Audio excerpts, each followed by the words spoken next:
जो मैं रात के दिन अगरबत्तियों के धुएं से उठती हूँ, मुंह पे उठा के मारूंगी मैं। आज की कहानी एक ऐसी लड़की की है जो कराची की एक सादा गली से निकली, जिसके हाथ में कोई सिफारिश ना थी, कोई गॉड फादर ना था, बस था तो एक ख्वाब, एक जुनून और अपने पर यकीन।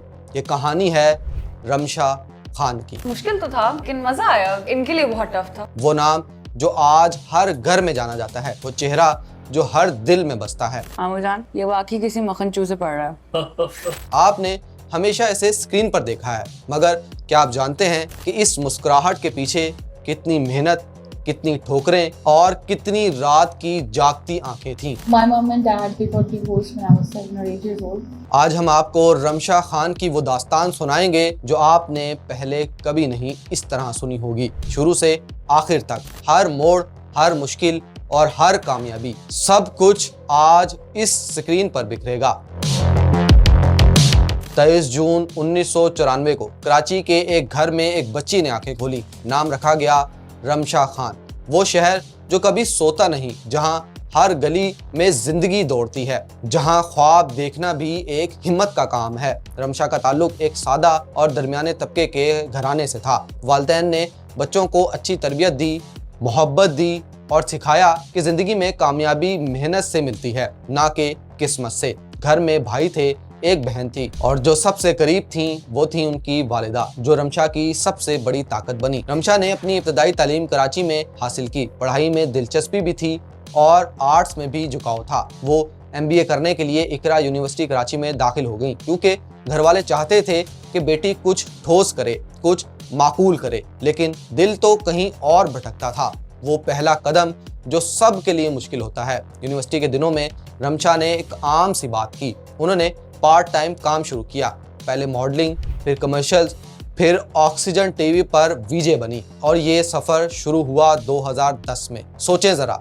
एक 16 साल की लड़की जो अभी पढ़ रही है, कमर्शियल्स में काम करती है, टीवी पर चेहरा दिखा रही है। ये हिम्मत नहीं थी। रमशा ने खुद एक इंटरव्यू में कहा, ये सब शौक से शुरू हुआ, थोड़े पैसे कमाने के लिए, जब मैं पढ़ रही थी, लेकिन वक्त के साथ साथ ये वो चीजें बन गईं जो मैं वाकई इंजॉय करती हूँ। ऑक्सीजन टीवी से प्ले टीवी तक ये पहला सफर था और रमशा उस सफर में तन्हा थी, मगर इरादे भरपूर थे। 2012 से 2016 तक रमशा ने बाकायदा तौर पर कमर्शियल्स में काम किया। उनका चेहरा स्क्रीन पर आने लगा, लोग पहचानने लगे और फिर एक दिन वो बड़ा मौका आया जिसका इंतजार हर अदाकारा को होता है। 2017 का साल रमशा की जिंदगी का पहला अहम मोड़ था। उन्होंने फिल्म थोड़ा जीले में मिशा का किरदार अदा किया, एक ऐसी लड़की जो कारोबार करना चाहती थी, खुद मुख्तार होना चाहती थी। ये फिल्म बॉक्स ऑफिस पर ज्यादा कामयाब ना रही, लेकिन रमशा ने हार नहीं मानी। उन्होंने कहा, फिल्म आई और चली गई और मैं आगे बढ़ गई। ये ठंडे दिमाग की बात है, ये पुख्तगी है जो कम उम्री में कम लोगों में होती है। नाकामी से ना घबराना। 2017 में उन्होंने ड्रामे में फिरोज खान के साथ काम किया और तुम्हारी मरियम में जुनैद खान के साथ मरियम नूर का यादगार किरदार निभाया। लोगों ने रमशा को देखना शुरू कर दिया। नाकिदीन ने भी लिखा कि इस लड़की में सलाहियत है। इसी साल 2 टेलीफिल्म में भी काम किया। रमशा हर तरफ थी और हर जगह असर छोड़ रही थी, वो किरदार जो दिल में उतर गए। 2018 में माह तमाम वहाज अली के साथ रमशा ने शफा तकी लोधी का किरदार अदा किया और नाजरीन दीवाने हो गए। इस ड्रामे ने रमशा को एक संजीदा अदाकारा के तौर पर पहचान दी। फिर आया खुद परस्त 2018-19, जहां उन्होंने शहजाद शेख के साथ असवा का किरदार निभाया। नाकिदीन ने कहा, यह अदाकारा सिर्फ खूबसूरत नहीं बल्कि टैलेंट भी रखती है। इसी दौरान 2 टेलीफिल्म्स, जीना है मुश्किल और वहम भी आई। रमशा का किरदार पिछले से अलग, पिछले से बेहतर होता चला गया। 2019 में कैसा है नसीबन ने धूम मचा दी। मुनीब भट्ट के साथ रमशा ने मरियम जमाल का किरदार अदा किया, एक ऐसी औरत जो अज़वाजी तशद्दुद का शिकार है। ये कोई आसान किरदार ना था, लेकिन रमशा ने इसे इस तरह जिया कि लाखों खवातीन को अपनी कहानी उसमें नजर आने लगी। ये ड्रामा पाकिस्तानी टेलीविजन में सबसे ज्यादा रेटिंग वाली सीरीज में शामिल हो गया। 19-20 में शाहरुख की सालिया में एहसन खान के साथ अनूशे का किरदार, और हर बार रमशा को देखकर लोग कहते कुछ है इस लड़की में जो इसे बाकी सब से अलग करता है। 2020-21 में आया वो ड्रामा जिसने रमशा को सितारे से सुपरस्टार बना दिया, घिसी पिटी मोहब्बत। वहाज अली के साथ साम्या का किरदार, एक ऐसी औरत जिसने शादी में धोखा खाया लेकिन वो टूटी नहीं, वो बिखरी नहीं। ये किरदार इंतहाई प्रोग्रेसिव था, गैर रवायती था और रिमशा ने खुद कहा, जब प्रोड्यूसर अब्दुल सिहाज ने मुझे ये स्क्रिप्ट सुनाई तो मैंने फौरन जान लिया कि गेम चेंजिंग प्रोजेक्ट है। ये ड्रामा लोग या तो बिल्कुल पसंद करते हैं या बिल्कुल पसंद नहीं करते, लेकिन रिमशा खान ने ये चैलेंज कबूल किया क्योंकि वो डरती नहीं। उसके बाद क्या नतीजा निकला, उन्होंने ARY people's choice award for favourite actress जीता। पहली बड़ी जीत।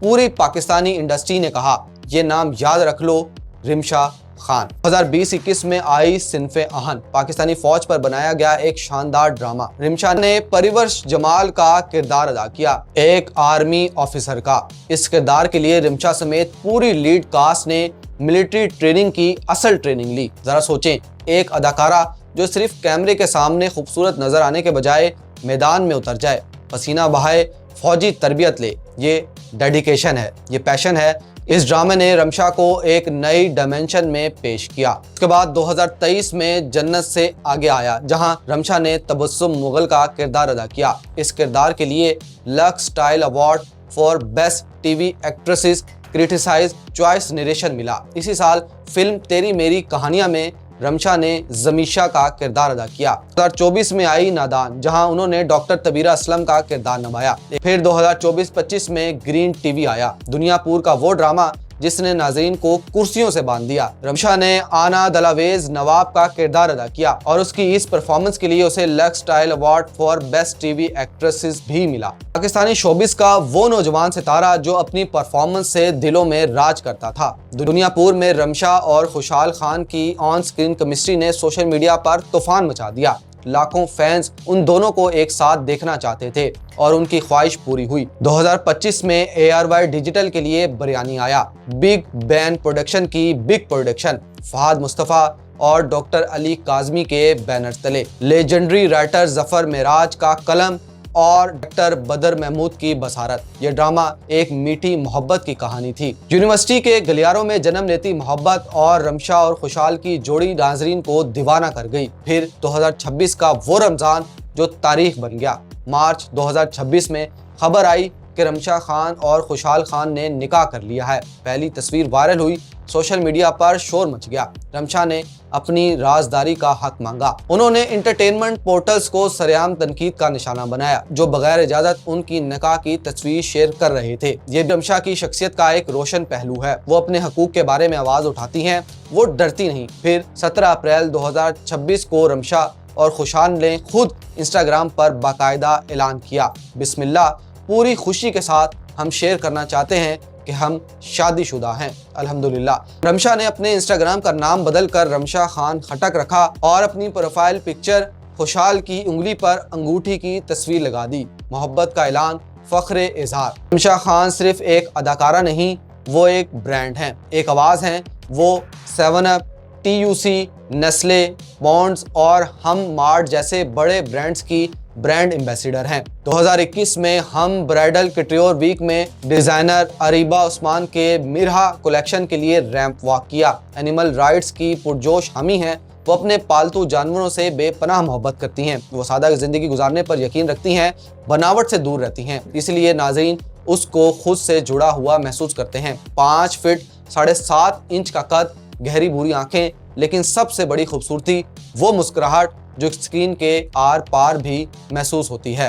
आखिरी बात, एक सफर जो खत्म नहीं हुआ। रमशा की कहानी अभी खत्म नहीं हुई, बल्कि अब तो नया बाब शुरू हुआ है। खुशहाल खान के साथ नई जिंदगी, नए ख्वाब, नए मंसूबे। 2025 में मुकम्मल होने वाली फिल्म लव गुरु अभी आना बाकी है। फन का सफर जारी है, मोहब्बत का सफर जारी है, रमशा का सफर जारी है। वो लड़की जो कराची की एक गली से निकली, आज लाखों दिनों पर हुकूमत करती है, बगैर सिफारिश के, बगैर गॉड फादर के, सिर्फ अपनी मेहनत, अपने टैलेंट और अपने ख्वाबों के दम पर। यह है रमशा खान की एवोल्यूशन, यही है उसका सफर, यही एक सच्चे फनकार की कहानी है। आप इस हवाले से अपनी क्या राय रखते हैं, कमेंट्स में लाजमी बताइएगा।